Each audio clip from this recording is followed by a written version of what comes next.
Bismillahirrahmanirrahim. Assalamualaikum warahmatullahi wabarakatuh. Pemirsa yang dirahmati Allah, marilah kita simak ceramah dari Ustadz Dasat Latif dengan tema sabar dan cinta. Sebelumnya marilah kita bersolawat terlebih dahulu. Allahumma sholli ala Sayyidina Muhammad wa ala ali Sayyidina Muhammad. Selamat menyaksikan. Ketika saya tamat SMP, SD di kampung saya, Desa Bumi, Kabupaten Pindrang, saya datang ke orang tua saya, bapak saya bilang, Pak, melok kamu sekolah agama. Saya mau sekolah agama. Saya mau sekolah di pesantren. Waktu itu, maafkan saya, Pondok Pesantren DDI Kabalangan. Pengasuhnya almarhum guru kita Abdurrahman Ambut Dale. Saat itu bapak saya menjawab, dia boleh pas sekolah kau nak. Dia boleh pas sekolah kau. Saya tidak bisa sekolahkan kamu di pesantren. Kenapa? Pesantren waktu itu jauh lebih mahal daripada sekolah umum. Di pesantren kita harus bayar biaya kos, biaya makan dan lain sebagainya. Sementara sekolah umum hanya membayar SPP dan OSIS. Waktu itu saya pengurus remaja masjid, masih saya SD. Lalu saya ngadulah saya dalam tahajud. Saya alhamdulillah masih SD saya sudah kenalan itu salat tahajud. Saya ngadu kepada Allah. Kalau bahasa Bugisnya mah peletuk kak. Tidak ada keluarga aku orang kaya, tidak ada keluarga aku pejabat. Lalu saya ngadu kepada Allah, ya Allah, kenapa kau lahirkan saya bapakku miskin? Saya tidak minta beli motor, saya tidak minta beli mobil, saya cuma mau sekolah agama. Alhamdulillah, saya malah sekolah umum, SMP di kampung, SMA 4, sarjana saya ada 2, sospol 1, sarjana syariah 1, sospol pun hampir 4 semester saya rahasiakan ke bapak saya, karena bapak saya tidak mau kalau saya sekolah politik. Dia bilang, itu politik pak boleh-boleh. Saya selesai S2, S3 dan seterusnya. Apa yang membuat saya terharu? Alhamdulillah, saya bisa jadi ustadz meskipun saya tidak pernah mondok. Saya malu bicara di tempat ini. Di sini kumpulan orang-orang soleh, ada guru-guru kita. Saya kalau ketemu teman-teman guru-guru di Wahda Islamiyah, saya selalu berkata Tuan Guru, Andrung Guru. Kenapa? Disitulah pusat orang punya ilmu. Saya ini hanya pandai menyebarkan ilmu. Sumber ilmu saya dari teman-teman saya di Wahda. Lalu menjadi pertanyaan, kenapa orang panggil saya dakwah? Nah saya ini kasihan, bukan keilmuan dalam bidang dakwah. Ternyata salah satu sebabnya ketika orang saya tanya, bagus cara tak menyampaikan Ustaz. Tidak ada orang sakit perasaannya. Paling banyak sakit perasaannya ibu-ibu. Tapi heran, tetap kita suka itu ibu-ibu Ustaz. Inilah kemudian saya bersyukur pernah sekolah dan sampai sekarang masih mengajarkan ilmu komunikasi. Saya tidak mungkin berlebih ketika saya katakan ilmu pertama yang diajarkan Allah kepada manusia Adam alaihissalam adalah ilmu komunikasi. Kapan Ustadz? Ketika Allah mengajarkan nama-nama makhluk dan tumbuhan kepada Adam. Nama adalah simbol, simbol adalah kajian utama ilmu komunikasi. Ya Bapak saudara-saudara sekalian yang saya hormati. Nah, melanjutkan itu tadi intermezzo saja. Alhamdulillah emosi saya sudah mulai terkontrol. Saya gampang tersentuh ketika kumpul dengan teman-teman ustadz, karena saya bilang dalam hatiku, mereka mendalami ilmu agama sampai ke luar negeri, tinggalkan keluarga, kadangkala keluarkan ongkos baru bisa mendapat ilmu yang sangat dalam. Saya alhamdulillah santai-santai ji bisa dapat ilmu. Kenapa? Karena saya memang minta dari Allah Subhanahu wa Ta'ala. Cuma saya harus tahu diri bahwa ilmuku rendah sekali. Ustadz Fahru Rosi hari ini nak kira kak barangkali basang bateku na gulai. Masya Allah. Biasa saya kalau dikasih begitu kak banyak pak ganti langsung ke bilang ada basang. Apa maksudnya? Gulai capok ya. Bapak ibu saudara-saudara sekalian,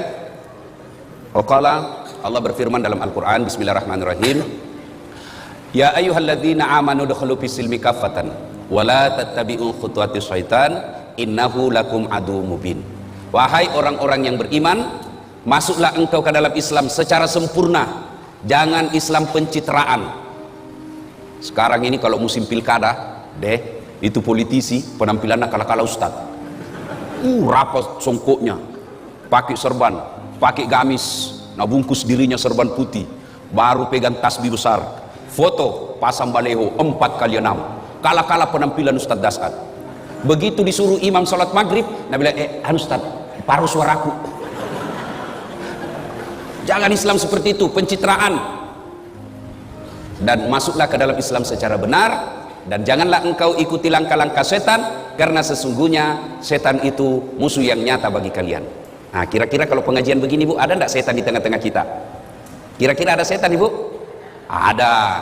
Bukan popo, bukan parakang, bukan uka-uka, tapi apa setan yang ada di tengah-tengah kita? Bentuknya handphone. Apa? Orang sudah ceramah masih menggesek. Katanya mau dengar pengajian, mak download ji. Simpan dulu HP. Serius kayak ini, serius, simpan dulu. Simpan dulu. Bagaimana kita mau dengar ceramah kalau kita fokus di HP? Ada juga pura-pura foto itu.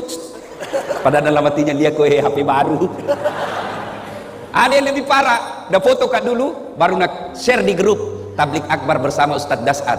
Tapi itu baju nak pakai waktu di TV One. Gak ada juga begitu. Nah, ibu bapak, saudara-saudara sekalian, pada Tablik Akbar kali ini tema yang saya ingin sampaikan fokus pada cinta. Adik-adik, ini yang banyak kecuping-kecuping.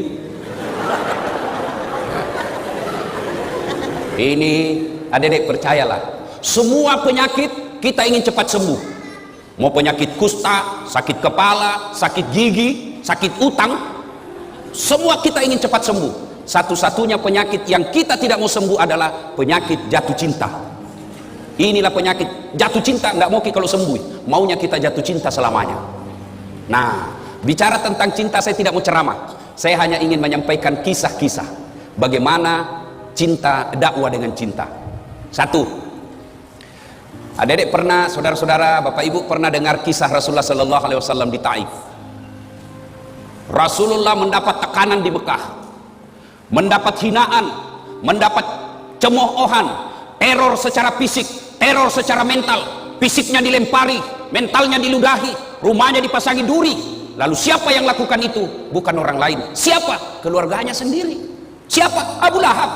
Tahu itu Abu Lahab dia? Tahu ke Abu Lahab? Tahu? Sepuh satu kali saudarana bapakna Nabi. Bahasa Perancisnya Amurena Nabita. Perancis itu Pare-Pare dan sekitarnya. Kalau orang lain yang teror kita, bos, bisa dilawan. Kalau orang lain yang menghina kita, kita bisa aja berkelahi. Tapi ini paman kita. Kita berharap ketika kita yatim piatu, kita berharap ketika tidak ada lagi orang yang mampu menolong kita, ada paman, ada saudaranya bapak kita yang tokoh masyarakat di kampung itu. Tentu harapan kita, mudah-mudahan kodong ini pamanku bisa tolong kak. Tapi apa yang terjadi? Justru pamannya Nabi dan istrinya yang teror Nabi. Bayangkan, teror fisik, teror mental. Tapi Nabi tidak pernah lebay. Tidak pernah kita dengar Nabi cuti jadi Rasul. Karena tekanan akhirnya cuti 1 bulan. Tidak pernah. Lalu dalam desakan dan hinaan seperti itu, Rasulullah Sallallahu Alaihi Wasallam ke Taif. Saya waktu terakhir ke umrah, saya sempat ke Taif. Itu Taif, kita naik tebing-tebing gunung. Kemudian sampailah kita di Taif. Nabi sampai di Taif, waktu itu jalan kaki. Saya naik mobil masih hampir 2 jam. Itu pun ada teman saya mabuk. Kenapa? Ular tangga. Naik lagi. Anak-anak zaman now tidak tahu ular tangga. Kita dulu waktu tak kecil, ular tangga, ular tangga. Kalau dapat tangga naik lagi. Begitu dapat ular, turun begitu deh. Coba, masya Allah. Sampai di Taif, apa Nabi lalu sampaikan? Nabi lalu sampaikan keinginannya. Saudara-saudara sekalian, minta pertolongan. Nah, saya ajak kalian ikut beriman kepada Allah. Jangan sembah kecuali Allah. La ilaha illallah Muhammad Rasulullah. Bagaimana reaksi orang Taif? Masya Allah. Orang-orang tua di Taif nak kumpulkan itu anak-anak. Anak-anak bocah, ABG. Dia bilang, pikul lempar itu, lempar. Bayangkan Pak, kalau orang dewasa lempar ki, masih kita merasa terhormat. Kenapa? Seusia ki bos. Tapi anak-anak yang ngusir kita, itu tekanannya, tekanan psikologisnya sangat tinggi. Lalu pada saat Nabi dilempari, datang malaikat Jibril menawarkan bantuan. Dia bilang Jibril, kalau bahasa kita, Mas bro, Muhammad, tak lewat-lewat itu. Saya diperintah Allah, berdoa kau saja, Allah angkat, saya diperintah Allah, saya lempar ini satu kampung, saya hancurkan mereka. Kira-kira kita dek, ada ini borong ki, nabuli ki satu kelas, tiba-tiba datang ke polsek, gimana? Apa jawaban tak kira-kira? Kalau saya satu kampung lempar, tiba-tiba datang Densus, bagaimana Ustaz? Tangkap, tembak semua. Tapi apa jawaban Nabi? Jibril, kalau betul Allah ingin mendengar doaku kali ini, saya hanya ingin berdoa, ya Allah, berikan hidayah kepada seluruh masyarakat Taif. Jangan hancurkan mereka. Mereka lakukan itu karena dia tidak tahu saya. Mereka lakukan itu karena mereka tidak paham apa yang ingin saya bawakan kepada mereka. Saya hanya minta, ya Allah, berikan hidayah kepada mereka. Masya Allah. Coba berbeda. Inilah yang disebut dakwah dengan cinta. Kisah kedua, bicara soal cinta. Bapak saudara-saudara sekalian, cinta, dakwah dengan cinta, dan cinta tidak akan muncul tanpa ada kesabaran. Coba kita kira gampang jadi ustadz. Wah, banyak itu cobaannya bos. Bayangkan kalau kita diundang sampai di sana, kita berharap nak kasih makan ki dulu, baru kita tiba dari Balikpapan, apa kek sedikit mau toh jantung makin langsung buka ini Ustaz.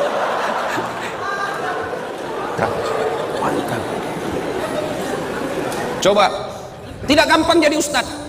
Belum lagi saya pernah diundang ke Pulau Kijang, Sumatera, Riau, tapi pedalaman. Waktu nak telepon Kak, Assalamualaikum Ustaz. Waalaikumsalam. Betul Ustaz Dasat, betul sekali. Kenapa Ki? Kami ini orang Bugis yang ada di tanah Sumatera, Pulau Kijang. Oh, ringkas kisah, merenuki kasih Ustaz lomah ceramah ke Kampota. Bugis. Oh, jago ini orang Bugis ini. Ya, jadi saya minta tolong jelaskan bagaimana ke sana. Dia bilang, Ustaz, naik pesawat dulu ke Jakarta, dari Jakarta kemudian ke Jambi, dari Jambi menyeberang speed ke Pulau Kijang. Saya bilang, berapa lama naik speed? Tidak sampai 2 jam Ustaz. Pulau sama aja di Kalimantan ini. Oke lah. Begitu saya sudah naik di speed, ternyata bukan speed apa, katinting. Bilang, itu speed itu kan yang cepat. Ini katinting. Tok.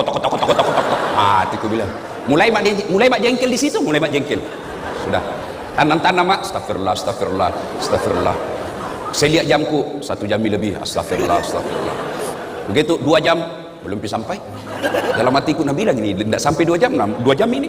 Sampai 5 jam, belum sampai. Langsung aku bilang, Daeng, kita bilang tidak sampai 2 jam. Nah 5 jam makin ini belum sampai. Nabi bilang, tak dampang kak kasih Ustaz. Maafkan saya Ustaz. Kenapa? Ini sebenarnya hampir 9 jam. Wah, la ilaha illallah. Saya bilang, kenapa tidak terus terang supaya saya siapkan fisik dan mental? Apa dia bilang? Kalau saya jujur Ustaz, pasti Ustaz tidak mau datang. Itu kuncinya adalah kesabaran. Itu baru perjalanan bos. Coba bayangkan, itu kisah-kisah perjalanan dakwah. Apalagi belum lagi yang nak kasih kotak kosong, kwitansi kosong. Selesai, terutama di kantor-kantor. Selesai mungkin ceramah tabis tas kwitansi. Berapa? Kasih kosong misalnya Ustaz. Aku bilang, jangan ambil makin semua. Bayangkan kalau saya tanda tangan kwitansi kosong, nak kasih ke 1 juta, baru nak tambahin 01 di belakangnya 10 juta nambil. Baru nak kasih 1 juta, 9 juta nambil. Maka saya bilang, jangan bos, ambil makin semua. Kalau saya tanda tangan, saya ikut berpartisipasi dalam kebohongan. Itu tantangan dakwah. Lalu apa yang membuat saya kemudian tenang? Saya bilang, berapa tong ini? Siapa ini? Dasat Latif. Masih banyak dosanya, masih cinta dunia, masih mau poligami. Kenapa kita tahu ibu? Daripada saya bilang tidak, baru dalam hatiku iya. Munafik namanya, mau tapi tidak berani. Itu jadi masalah. Berani apa enggak? Itu jadi masalah bos. Balik-balik bapak kalau tidak mau poligami sini. Kita masih cinta dunia, masih banyak dosa, masih ngejar-ngejar. Ya sudahlah. Berapa tong? Kena kita ujian-ujian dakwah. Resepnya sabar. Rasulullah Sallallahu Alaihi Wasallam. Masya Allah. Dulu waktu saya kecil ada buku yang selalu saya baca, Kisah Berhikmah. Kita ambil hikmah dari kisah itu. Inilah cinta harus dengan kesabaran. Tidak mungkin ada cinta kalau tidak sabar. Termasuk ibu-ibu. Kalau tidak sabar menghadapi suami kita, jatuh itu cinta. Nah, Mau bicara tentang cinta yang hebat, Masya Allah. Ada seorang wanita, kembali lagi. Ini saya baca kisahnya, ternyata didaifkan hadisnya. Siapa dia? Ayub alaihissalam. Ayub alaihissalam. Itu Ayub alaihissalam, adik-adik sekalian, luar biasa, alim, taat beribadah. Allah kelimpahkan beberapa rezeki kepada Ayub alaihissalam. Tapi hebatnya Ayub alaihissalam, kaya dermawan, kaya sogi malabo. Yang banyak di Indonesia, kaya pelit, kaya seke, kikirigalap paku jambatang. Pelit, bakil. Tahu orang di kampungku bilang kikirigalang paku jambatang. Apa artinya? Kikirigalang, kikiri itu galang, tidak mau makan. Paku jambatan, jambatan basi nupaku, tidak mau mempan. Itu orang pelit. Duduk maki sama-sama berharap karena dia kaya na traktir ki, tidak tahu. Langsung saja habis tas pulang dulu, dalam hatiku tidak tahu na bayar kagak ini. Coba, itu orang kikir. Ini Ayub alaihissalam kaya dermawan, lalu seluruh malaikat memujinya. Luar biasa Ayub alaihissalam, malaikat ikut memujinya. Satu makhluk Allah yang cemburu. Siapa? Iblis laknatullah alaihi. Nabi bilang Iblis, tunggu dulu Tuhan, dia begitu Ayub, baik agamanya, taat beribadah, dermawan, karena dia kaya. Coba kalau dia miskin, tidak begitu. Allah berfirman, saya lebih tahu dari kau Iblis. Dia bilang tidak memang toh. Iblis dia bilang, kalau begitu Tuhan, kasih saya kesempatan menggoda ini Ayub. Allah kemudian silakan, siap. Akhirnya apa? Ayub alaihissalam terbakar seluruh hartanya, kebun-kebunnya musnah, binatang-binatang ternaknya mati karena penyakit. Begitu miskin, datang Iblis. Ayub masih bersikir, dibisik, Ayub, sudah mau apalagi kau puji-puji Tuhanmu, bayangkan ambil hartamu, jangan kau puji-puji Tuhanmu, apalagi Tuhan apa itu Tuhanmu? Apa kata Ayub alaihissalam? Bos, yang kau banyak bicara di situ nah? Bukan begitu di hadis, bukan, ini bahasa Ustaz. Supaya enak didengar bos. Tuh, bayangkan kalau lapar kita baru serius sekali, tambah lapar orang. Tuh. Makan dulu Pak. Akhirnya apa? Apa kata Ayub? Dengar baik-baik deh. Dengar baik-baik Bu. Alhamdulillah, sempat kaya, sempat punya kebun, sempat punya binatang ternak. Banyaknya orang kodong sampai sekarang tidak ada kebunnya, tidak ada ternaknya. Ini harta titipan Allah. Inna lillahi wa inna ilaihi rajiun. Allah yang kasih saya di dunia, Allah ingin ambil, silakan. Yang penting lebat Tommy. Nabi bilang orang Bugis, taruh meti kupura muir rede. Oh, Nabi bilang, kalau bahasa kita, dia bilang, kira-kira kalau bahasa kita ya, apai. Dia bilang itu Iblis, apai. Masih mau kok? Hebat gitu? Nabi bilang tidak. Itu Ayub begitu, karena dia anaknya. Coba kalau tidak ada anaknya. Allah berfirman, tidak, ada anaknya atau tidak, dia taat. Akhirnya apa? Wafat lagi anaknya. Datang lagi Iblis. Bos, sudah itu sembah Tuhan. Bayangkan, dari ada hartamu, ngambil mi. Sekarang anakmu lagi ngambil, sudah mi. Apa kata Ayub alaihissalam? Jangan kau banyak bicara di situ deh. Bosan kuliah kok. Coba, alhamdulillah, sempat kau punya anak. Banyaknya itu orang kodong bertahun-tahun sampai tua tidak punya anak. Alhamdulillah, ada anakku. Setan tak kancing. Tapi dia bilang lagi sama Allah, tidak memang Tuhan. Coba, kalau dia sakit, tidak mungkin dia begitu. Allah dia bilang, saya lebih tahu, sehat atau sakit, dia tetap sabar beribadah kepada aku. Akhirnya apa? Dicoba lagi Ayub alaihissalam. Dengan apa? Penyakitnya tidak tanggung-tanggung. Ayub alaihissalam datang lagi di Iblis. Bayangkan Tuhanmu, ngambil hartamu, ngambil anakmu. Sekarang kau lagi nak kasih sakit. Sudah mi. Apa kata Ayub alaihissalam? Bosan-bosan kuliah kok, tidak berhentimu datang sama saya. Tidak ada apa-apanya ini. Masya Allah, puluhan tahun saya sehat. Masa gara-gara penyakitku yang baru sesaat ini saya lalu melupakan nikmat Allah? Tidaklah. Inna lillahi wa inna ilaihi rajiun. Lalu datang lagi istrinya. Dia bilang apa sama istrinya? Istrinya bilang apa? Bang, berdoa maki sama Tuhan, minta ki supaya berhenti penyakit. Apa kata Ayub alaihissalam? Masih rika, saya malu minta kepada Allah. Puluhan tahun saya sehat, baru beberapa saat saya sakit, saya malu kepada Allah. Lalu Iblis tidak putus asa, dia datangi lagi Ayub alaihissalam. Gagal dia goda Ayub, maka dia datangi istrinya. Istrinya dihasut. Maka ibu-ibu hati-hati. Biasanya setan mati akal hadapi suami, tapi dia masuk sama istrinya. Suaminya mau pergi sedekah, mau bantu sahabat pemburu hidayah, dia mau kasih uang sumbangan 500.000, sudah ada di dalam dengan amplop. Tiba-tiba dilihat istrinya, Pak, Kenapa ada yang jual 500.000? Mau diapa? Ada itu anak muda dong mencari hidayah. Mau saya kasih di sumbangan beli Quran. Boleh? Talekan ini. Sok kaya. Apa orang lagi itu ada anak gue beli kaki pulsa. Akhirnya gagal bersedekah. Kenapa? Godaan setan dunia dalam bentuk istri lebih besar daripada godaan yang tidak kelihatan. Itu Nabi bilang orang di kampungku setan mak bulu-bulu. Susah diusir. Kalau setan yang tidak kelihatan baca basmalah lari. Kalau istri tak dibacakan Yasin, Nabi bilang, kok kira kau mati? Coba. Sampai-sampai ada bapak-bapak ditanya sama istrinya, ada warna kau sudah simpan di bawah tempat tidur. Didapat sama istrinya. Nabi bilang istrinya, Pak, uang apa ini? 1,5 juta. Uang sial. Maksudnya apa? Batin aku sembunyi udah apa Ji? Ada ibu-ibu begitu sini. Bapak saudara-saudara sekalian, Ayub alaihissalam kemudian setan ternyata berhasil menggoda istrinya. Apa? Istrinya berkata, Bang, tak dampang kasih, maafkan saya. Apa boleh buat? Saya tinggalkan ki. Dia bilang Ayub alaihissalam, ya sudah limpah. Kalau engkau tinggalkan silakan. Tapi pulang kau nanti suatu saat saya pukul kau 100 kali, saya cambuk. Insya Allah. Tidak sampai di situ godaan setan. Apalagi penduduk satu kampung dihasut. Dia datangi penduduk tokoh-tokoh masyarakat. Dia bilang, usir Ki Ayub.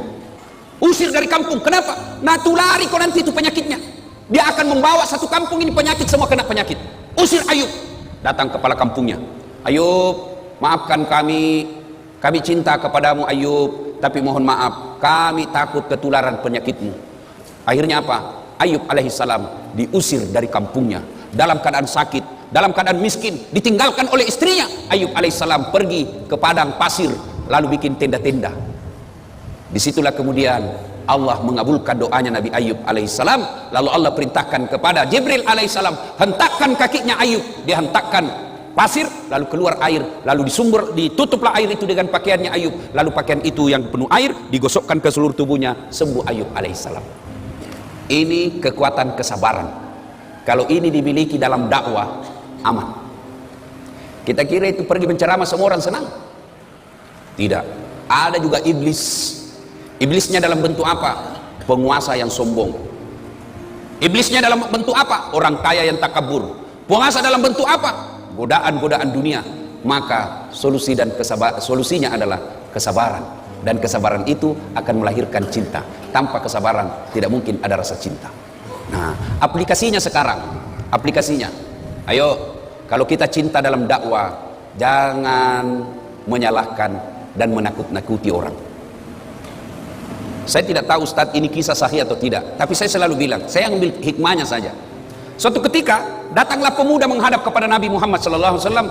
Ya Rasulullah, saya ini tukang judi, saya ini tukang mabuk, saya pezina, apa saya boleh masuk Islam? Dia bilang Nabi, boleh Ji, Alhamdulillah. Tapi saya tukang judi, saya pemabuk, saya pesina. Dia bilang Nabi, tidak apa-apa Ji. Satu, mau kau janji sama saya? Apa ya Rasul? Kau janji sama saya tidak pernah bohong, alias jujur kau. Dalam hatinya deh, gampang aja. Dia sudah bilang, kenapa ini Muhammad? Dia takut saya tidak jujur. Padahal saya sudah jujur, nyata-nyata saya sudah bilang saya pesina, saya sudah jujur nyata-nyata saya perampok, saya sudah jujur nyata-nyata saya tukang judi, saya pemabuk. Masih dia kira saya tidak jujur. Baik ya Rasul, saya jujur. Oke, syahadat. Syahadat anak muda ini. Setelah itu waktu demi waktu berjalan, timbul kebiasaannya lagi. Dia mau berzina, dia cewek cantik mau berzina. Tiba-tiba dalam hatinya, saya sudah Islam. Nanti kalau saya ketemu Nabi, apa aku bilang deh? Kau sudah Islam? Iya. Kau berzina? Kalau saya bilang berzina, tidak enakku. Islam baru berzina. Kalau saya bilang tidak, berarti bohong kak. Akhirnya apa? Batal berzina. Selang lagi beberapa saat, mau berjudi lagi.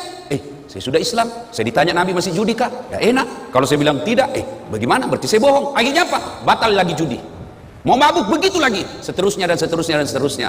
Lalu dia datang kepada Nabi. Ya Muhammad, luar biasa. Luar biasa kau ya Muhammad. Betul satu yang ku minta, tapi itu intinya.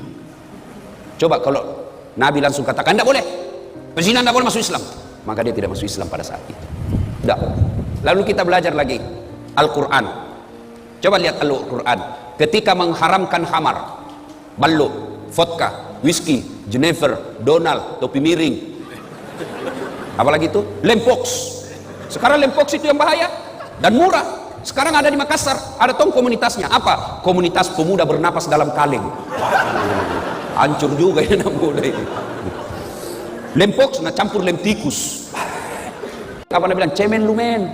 Masa baru 1 botol teler mako? Itu teman tak tahu aja gona sampai masuk di got. Anak muda sekarang malu dibilang kampungan. Saya dulu waktu sekolah, kalau anak-anak sudah bilang, sudah saat sini kau. Jangan deh, saya jauh-jauh dari kampungmu ke sekolah baik-baik. Nah, bilang kampungan deh. Aku bilang biar nih bos, daripada kau dari kampungmu.